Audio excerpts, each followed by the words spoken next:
it's not only about being healthy, it's not only about food, it's much more than food. The real food does not come in a plate, as I always say. The integration of everything is what makes us being healthy. You can be the greener person in the world, you eat all organic, you eat all good, you are following the best advisors, tips, and still you can be sick if you are not socializing, and you don't have a spiritual life, and you don't exercise, and you don't do many things. So the integration of everything is what makes us healthy. So I want to touch a little bit of the point of the reality that in this pandemic, I always say that there was no way that we could keep living the way we used to live until the pandemic started. We used to live with no limits. Everything I can do, everything I can say, I can go everywhere whenever I want. There is always a sensation of there is something better all the time, never being conscious, never, most of the time not living the present, always wishing, oh, I'm in Italy, oh, I wish I could be in Japan, oh, I'm here, oh, I wish I could, something, never really enjoying the present moment, which creates a lot of anxiety. That's why our kids nowadays suffer of things that we started to suffer at the age of 40. And now you see, like, not only anxiety, depression, high blood pressure, diabetes, everything that you used to see in adults, you see now in kids, because it was a sensation, a way of living that nothing is enough. Ata never sabea. You never satisfied of anything, not only food. So introducing the happy self food, not only about food, but also about living more the present moment, being grateful for what we really have, not always, you start eating let's say your meal and you are thinking already what's going to be my dessert. It's like never really being here right now, enjoying what you do and what you eat and what you think and everything. So this is a little bit, if you want to ask me or put me on a different. Well, Ariela, and how did you start it? How did you start all this happy filming? Who was Ariela before? Who is Ariela today? And what is the transformation and how and why? So my first red light started when my mom, on a very young age, she got sick with dementia.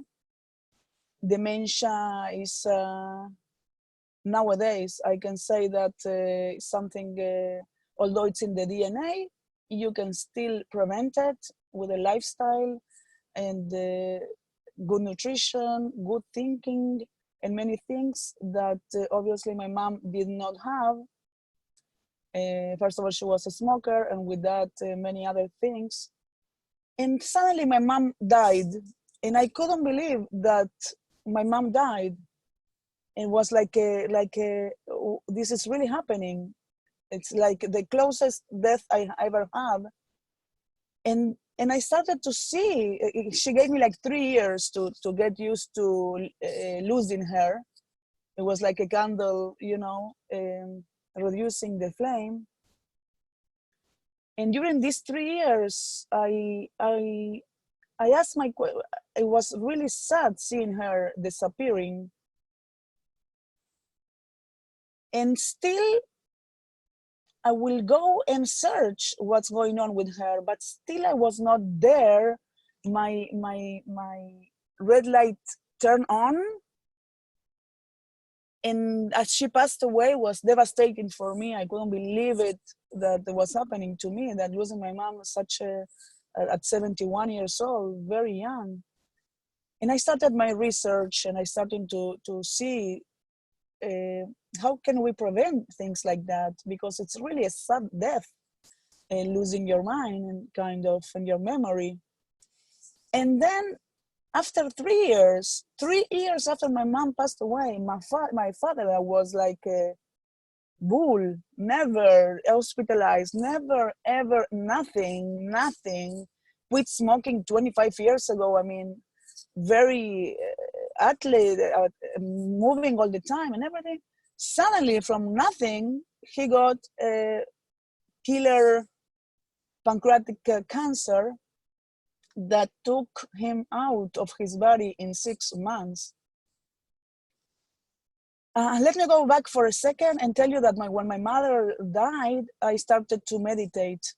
I met my great teacher, Michael Miller. He's from London, and I took a Vedic meditation with him, and I started to practice Vedic meditation twice a day, 20 minutes a day, 20 minutes each. And the way I grieved my father 3 years after my mother was not the same grief as I grieved my mother. I was much more calm, and I understood things differently. And my comeback to normal was painful, but still quicker and healthier, in a healthier way. I grieve. That was in a parenthesis. So my father, when my father was diagnosed with pancreatic cancer, we decided not to go to we decided to go holistic. We knew that was 6 months to live, and we knew it. And he went holistic, he became vegan, he had 6 beautiful months of health in a way. He passed away very peacefully, no pain at all, like a king on Tisha B'Av, in the middle of Tisha B'Av. And actually last week was 3 years of his death, and really inspired me how he decided at the age of 82 to go holistic and just do it. During this time, I became a certified health coach. I became a meditation teacher. I am an essential oil practitioner as well, certified. I do a lot of workshops on how we can live a healthier life, how we can eat cleaner, the effects of food in our lives, the effects of food in our children's behavior. Why did I choose Sisu? Everybody asks me, what is Sisu? So Sisu is a Finnish term. It's from Finland. That really what tells you is to have the determination, never to give up, to keep going no matter what. It's a kind of attitude, and I believe that this is exactly what life brought me up to now, to keep going, even though all the problems that it's not problems, it's inconveniences that we have during the journey, right? Problems, things that cannot be solved. In general, we have inconveniences that if you concentrate and you do your homework, you usually can solve it. You know, Ariela, you just mentioned something, and I always loved from the first day you mentioned about Sisu. First of all, I thought, you know, Sisu besimchu, besimchat Torah. You know, of course, he had this connection, and you are Israeli as well, and you're like 3 citizens in, you know, Argentina, Israeli, American. You live in so different places, and you go for your own retreats, and it's so great. But when I heard Sisu, just made me happy, you know, and but where I learned so much, because one of the things that I was not, at least in my own in my own life, you know, that was not successful is something that you propose here, which we have been talking actually a lot in the last 2 weeks, and you know, during these conversations with the clergy, which is the love for yourself and to forgive yourself. And as we go and enter into Elul, you know, very soon, right, the whole idea of loving yourself and forgiving yourself and be gentle, this is what it is. And I learned so much from you, because I have been doing diets for a long time, right? Thanks God, I have been also doing sports for a long time, so at least that's what keeps me back and forth, you know, the energy, and not to give up. And you always say, one day at a time. If this day didn't work, you have tomorrow, right? I mean, and I love that attitude, like you say, you know, from your perspective and your teachings, And I take it because now we're in the pandemic, and all the time I lose, after the fast of Tisha B'Av, of course I lost like a kilo or so, and then I get very excited, like you say, because you say don't use the scale all the time because it's your enemy, and many other good things that you always suggest. But I love this perseverance, bravery, strength, determination, right? And this is for the attitude per se. And let me ask you something, Ariela. I heard, and you show me also, and I have something to show to the audience, that you're doing something also for teenagers now, and you have doing Yeah. new projects. You reinvented yourself. You're trying to do. Tell us a little bit more of that. Yes, although I love sharing my knowledge and my experience with moms and adults and everything. I have no doubt that my niche are kids. I love kids. I love all these our future people.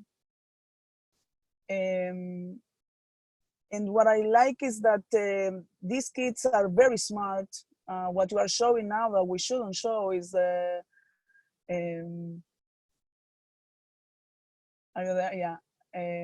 what we are showing now that we shouldn't show because there are pictures of people that I shouldn't show. It's you are what you eat camp that we did at the Michael and Russell JCC was very successful, and I was so happy to see these smart kids with so many questions, unbelievable questions, and this passion to know about what they are putting in their mouth and how it affects their behavior and how it influences the way you sleep, the way you talk, your skin, your acne. All these kids that are suffering from acne due to this horrible nutrition and the way they sleep and the cellular, how affects your sleeping and how the sleeping affects your hormones and how the hormones affect it. And they were so into it in so interesting questions and smart questions. I said, this is what I want to do. The following months, I'm going to focus on teens and children. And we did beautiful recipes. We learn about superfoods. We learn about clean eating. We learn about spices. We learn about different fruits, exotic fruits that they really couldn't believe that they exist, and the effect and the benefits they have. And really the kids inspire me to plan this, to program this program in details. So this is what I'm going to be doing the following months.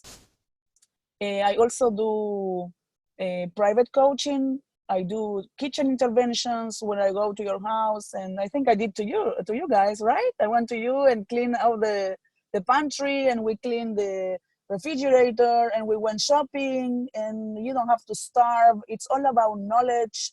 It's all about what really, when you have the knowledge, the decisions are going to come to you automatically, and you're gonna feel much better. And still, tell us a little more about Happy Cells. And I have a very deep question for you. When I started this journey many years ago, I always remember that what clicked me in me, making the better decisions when I put something in my mouth, is the question, and it really works. The question is, when I'm going to put something in my mouth, I, in general, because I told you it's not a straight line, I ask myself, are my cells going to be happy or they are going to be sad? And this is really like a draw that I do in my head. It helps me a lot to make better decisions. If I love, kids always ask me, you want to tell me you never had an Oreo? And I say, of course, I used to live in Oreos. I mean, if you ask me what I want to live, I will live in a Nutella jar, inside a Nutella jar. But you know what? When you change your identity, what does it mean to change your identity? When you understand that this is not good for you, for your cells. Cells are the ones that keep us happy and healthy, or not happy and not healthy. So taking that every time I eat something, most of the time I ask myself, my cells are going to be happy or going to be sad? And going back to this is what I want you to take from today's conversation, let's say. And you know what is it? What I just said about changing your identity. When you get to the point that somebody gives you something that you know it's not good for you, and you say, no, I can't. When you say, no, I can't, that means that eventually you will be able. I mean, I can't, I'm on a diet. I can't, I'm trying to lose weight. I have a wedding coming up. But when your answer is no, I don't do that. I don't eat that, right? Then you see that you are not, you made peace with food, that you are not in restriction, that you decide because of the knowledge that you have that this will make yourself sad. So the difference between no, I can't, and no, I don't do that, that is what, when you know that you were empowered. That's beautiful what you say, and I know, of course, because you're a health coach, but you said before that health doesn't come just with food, and I want to read something because someone who preceded us so many centuries ago, Ariela, and you probably are familiar with, who is Rabbi Moshe ben Maimon, right? Maimonides, or Rambam, as is also known. He lived in the 1100s. I mean, like, he wrote this almost 1,000 years ago, and hopefully, you know, people can be reading this more often. It says the following, just at the beginning of his chapter of when he wrote about health, and I need the glasses for that, I'm sorry. So it says the following. I want to read this to all of you and to you, Ariela. Probably you read it before. It says, maintaining a strong and healthy body. He doesn't say about food now. I mean, he says maintaining a healthy body, which is for everyone. You know, we talk about here about, we have soul talks here. So we know that the body is a vehicle of our soul. And if we don't take care of it, you know, very little we can do, you know, with anything else in life. So maintaining a strong and healthy body are prerequisites to serving God. After all, one who is ill cannot possibly devote his energy and focus to the study of his creator. Thus, it is a legal obligation to refrain from all items, that means actually alcohol, drugs, you know, anything that harm your health. It is equally a legal obligation to discipline yourself, and I think that's what you were saying, like, I don't do that, right? In all habits that strengthen and invigorate your body. Beautiful, Sam. This is it, mitzvah gdola. To take care of your body, it's a mitzvah. There is no other way. It is. This is what it is. And it's very true. And it's also important. I want to also make another parenthesis, because my conversation usually goes from parenthesis to parenthesis. When you do, let's say,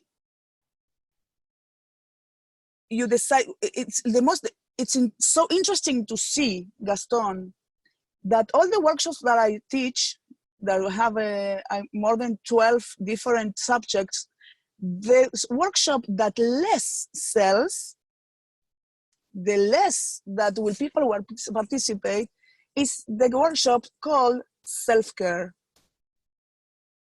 How it's so interesting to see how everything that is around, that it doesn't go into you, inside you, it's always easier to go and engage than something that you know you're going to go into yourself, into what really happens, in doing things to yourself, taking care of yourself, taking time to yourself. And this is a parenthesis that I wanted to see, because everything starts from inside us.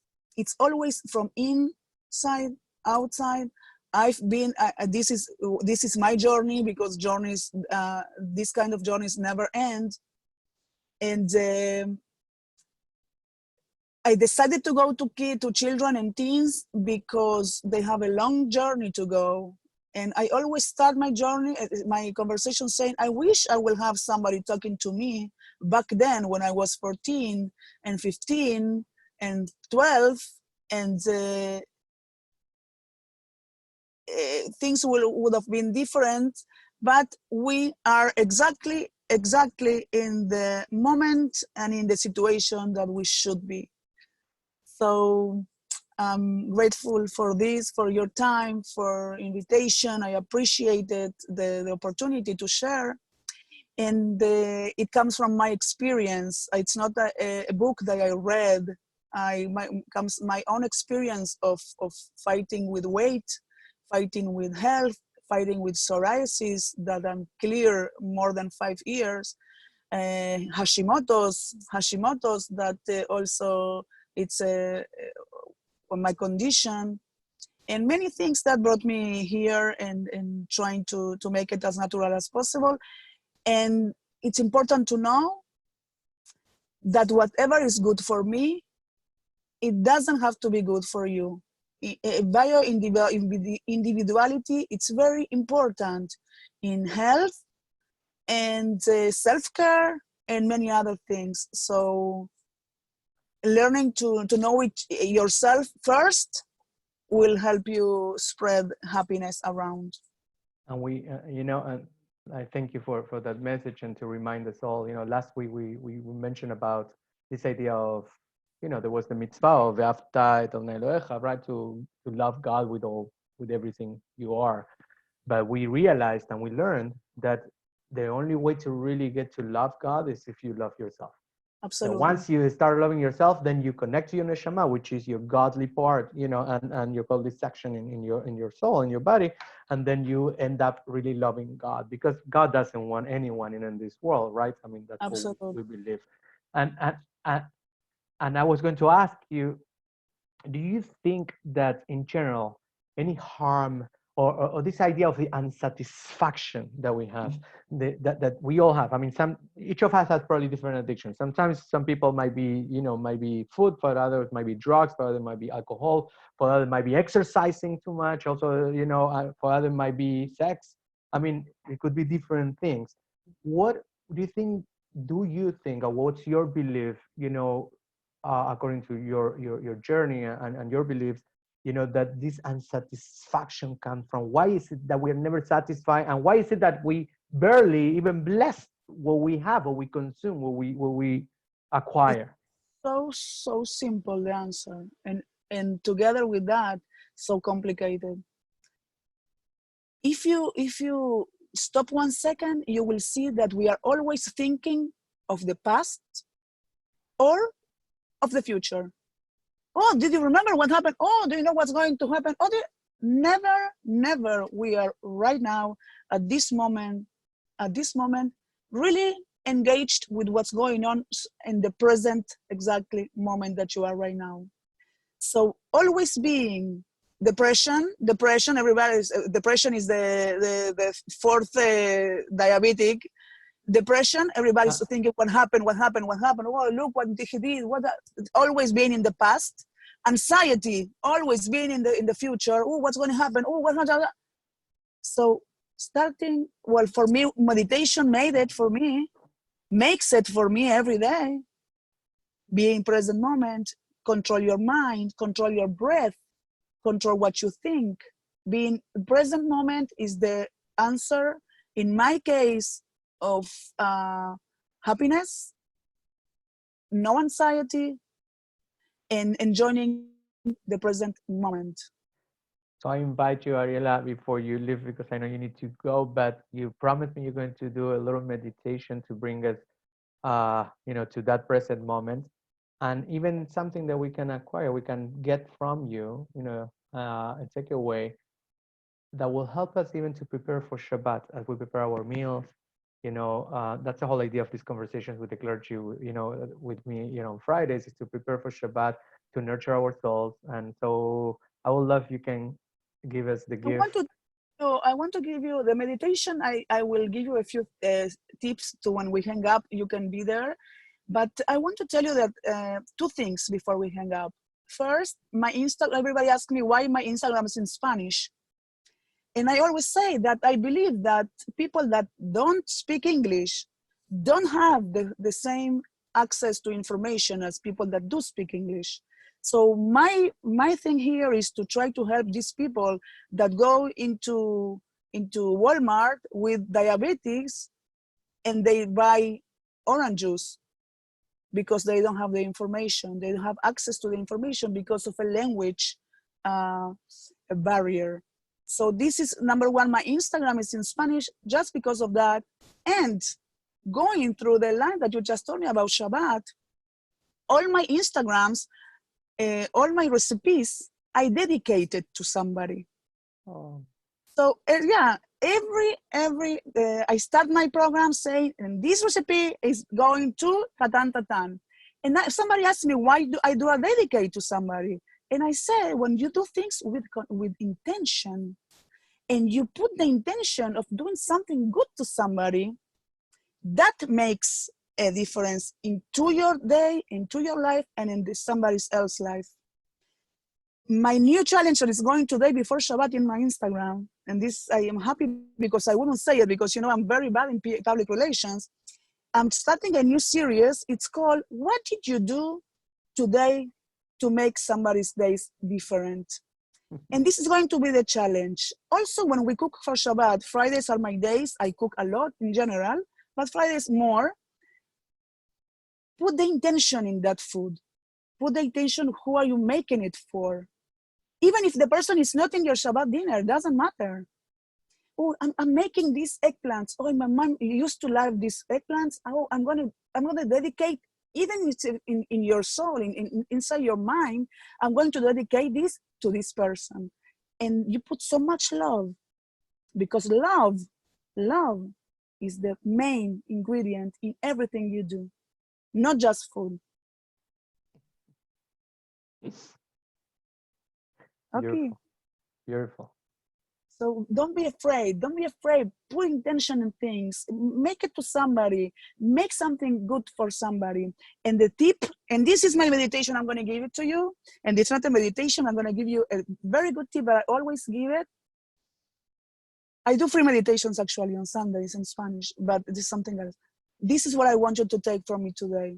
Every morning, with all these hard times that we wake up sometimes knowing that what today we're going to have today, go to the mirror in your bathroom and smile. Even if the smile will be like this, because the last thing you want to do is to smile, and you're going to look at the mirror and you're going to say, like that. And you're going to, that face is going to make you even laugh more. Because באמת מצווה גדולה, להיות בשמחה. So mitzvah number one, you start already laughing, smiling to yourself. Already you do something self-care. You do the mitzvah of being sameach. And this is what I want to live with. Take it. Let's see what happens, how your energy shifts during the day. You'll see. And you know what I learned also something, Ariela, before you go? It just reminded me of something, because there is this sense that we start a day, and it's great to start that way, you know, with the mirror and, you know, look at the mirror and smile and but some people think that the day started one way and they need to finish that way. They have to end that way. They're almost like there's no way back, right? And I learned, you know, once in a lecture that in the middle of the day, if you realize that the day is not going the way you want, or it's going like really, like nothing happens, nothing goes right, everything goes against the current, and just stop at that moment, take a walk, change your mind, reset, and say, I'm not going to, and fight to yourself. It says, I'm not going to end the day. Go to the mirror again, smile to yourself, and then reset in the middle of the day. And then I don't have to end the day the way I started. There's Absolutely. No way. So it's so cool. What you said, this is for another Zoom conversation, because this is all the time the need to control everything. And the fact that we really, if we think that we trust, we don't trust. The day we're going to start trusting more, trusting God has the best plan, trust the universe can surprise you. Let things flow. We don't have to control everything. We don't have to control everything. The only thing we can control is the breath. And with the breath, everything shifts. And I remind everyone who's watching that the breath is neshima in Hebrew, which is connecting to the neshama, which is the highest part of the soul that connects with God. So that's beautiful way to give you farewell to you, because I know you need to go and cook and everything. I will stay forever. Thank you for the invitation. It's a kavod gadol. Toda rabah. Thank Shabbat you, shalom. Ariela, and it's so nice to see you. And it was great. You know, I contacted you this morning. You say yes because you know, it was just spontaneous. Like you say, I was swimming in the morning. I woke up very early in the morning and I went to swim. And in the swimming, I get a lot of you know, messages. And one is contact Ariela. Contact Ariela for today. I contacted you and said, are you free, you know, 12 or 12? You say, I'm free at this time. This is not controlling. This is, like you say, you know, going with the flow. Guys, go, flow, trust. It's so simple. Everything's so simple. We just complicate it because the need of control.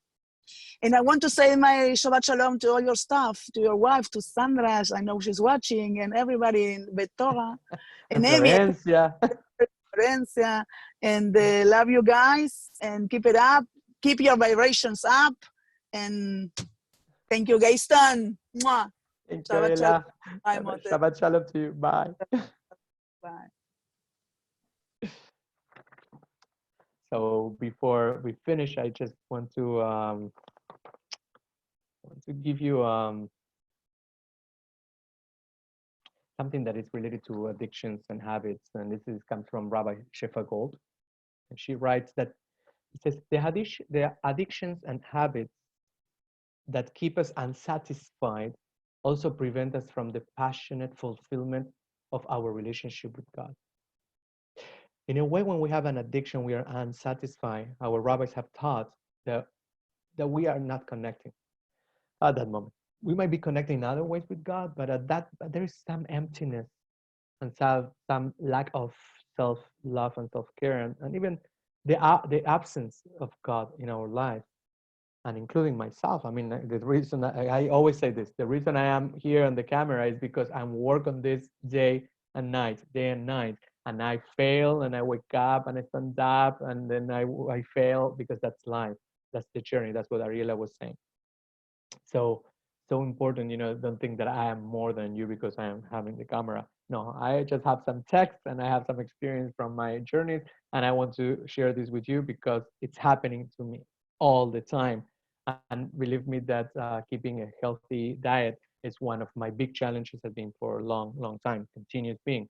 So I think it's a huge change. So that makes me question myself. It's like, so if I am a person who really believes in God, that I'm exercise the whole idea of repairing myself and repairing, you know, my personality and my ways, you know. So what is it that in food per se, I can go, you know, extra pounds more and extra pounds less all the time?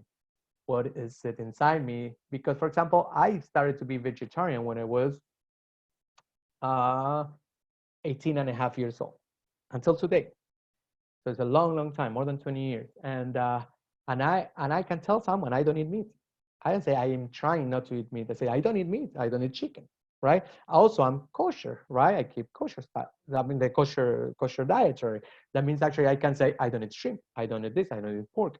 But there's something about harmful food, unhealthy food, that I'm not there yet to say. I mean, there are periods of time. Yeah, I can be for 6 months, or, you know, or etc. You know, I can tell I don't eat this, but then I fail and I come back, because we always have this. And for any reason, we have to go to the root of our souls, the root of the problem. There is some roots. It's not about why is it that when I'm stressed or I feel anxiety and I cannot be Shoshana, yes, asadito. I don't eat asadito anymore, which is barbecue for those who don't speak Spanish. And I don't. And I can tell I don't eat it, and I don't feel bad, and I don't miss it. So what is it? I always ask myself, and you ask yourself, if you have any habits or any addiction, right? Whether you are workaholic, whether you are alcoholic, or whether you like you like a lot of exercising, or whether you like food a lot, whatever it is your escape, it is an escape. And what are we escaping from? What are we escaping from? What is it? So for sure, it's like Ariela was saying us, instructing us, and gave us this suggestion and this concept that we are not really mindful of ourselves, right? And also, I believe there is an emptiness on one part of us that at that moment, when we feel that way, that we are not taking care of ourselves, we are not elevating our conscious and thinking like the happy selves. I mean, it is going to be happy. So it might be a pleasure for the moment. It might be a pleasure for a minute that I'm going to eat those empanadas, that I'm going to eat the chocolate, that I'm going to have, my 5 or 10 minutes, or 20-minute, intimacy with that person, or I'm going to go and work more, and that's going to make me happy for that moment. I'm going to drink and make me laugh, or take drugs and be high, or smoke the cigarette. The truth is that pleasure is for a moment. And then most of the time we don't feel well after that, right? So how can we, and this is a question for everyone, how can we stop and be more mindful of what we consume? How can we be more mindful and have more of our soul and more of our consciousness, stopping us from that moment of pleasure, of unsatisfaction, of that moment of needing, reading. So Rabbi Shefagol continues with that. We finish today. True satisfaction grows into gratefulness, and thus makes our eating holy. So that's a big concept, to make your life holy. Anything that you do in your life, make it holy. A conversation, eating had gone from being, an amazing holy moment where everyone sits at the table to be this kind of like, when you go with your car, right? That you just buy food, you eat in your car. Sometimes you eat standing. Sometimes, I mean, it's something that we are making holy anymore. We eat as fast as we can. We eat in front of the computer. There's no break. It's almost like eating is just a pastime, and we just need to do it because we need to put energy in our body. But we don't make it a holy experience anymore. So when we experience true satisfaction, we are filled with energy rather than complacency. True satisfaction prevents overconsumption.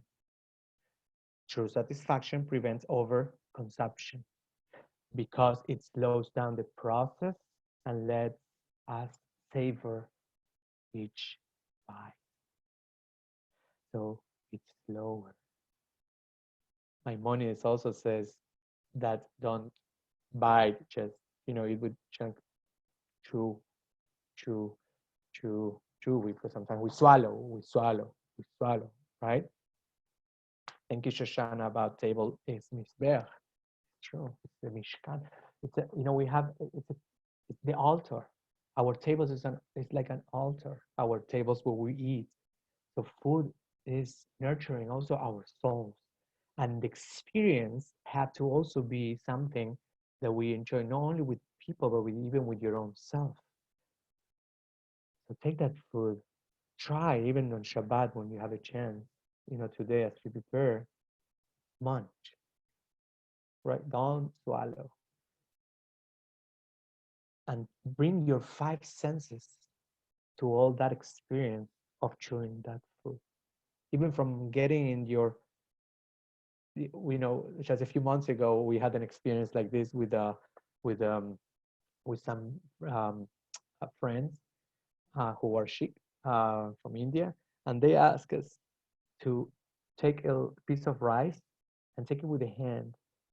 And it was so interesting because usually we don't eat with our hands, right? There are cultures who do, but it was the whole idea of sensing also the temperature and the texture of that food. So to relate to what you eat, right? So, well, they always say, right, eat to live and not live for, to eat. So take that piece of food, relate to that until it becomes part of you, of yourself, and the temperature equalize, from the temperature of the food to your hand. And then when you put it in your mouth, don't even start chewing yet. Just leave it in your, your tongue, and then until also the temperature, and then you can sense that equalizes with your temperature of your body. And at the end, then you start chewing, chewing, and sense it. And then you can even sense the different flavors and savors of that food. It's just so. And I know, believe me that after you eat 2 or 3 pieces of that, you are not even hungry anymore. And so that's an experience. So finishing up with Rabbi Shefa Gold, it says, experiencing satisfaction, we are cured of addiction. So if you really experience satisfaction, says Rabbi Shefa Gold, that means actually when you have satisfaction, you are cured of addiction, and the chain of habit is broken. With that, I want to leave you, thank you so much. At 2 o'clock, we're going to have a similar conversation with other quotes from other rabbis as well, but in Spanish, en español, a las 2 de la tarde. Si quieres, súmate, te espero. Hasta luego. Conversations with the clergy from Beth Torah Benny Rock Campus. This is Cantor Gastón Bogomolni. I wish you Shabbat Shalom to everyone. Eat healthy, be healthy.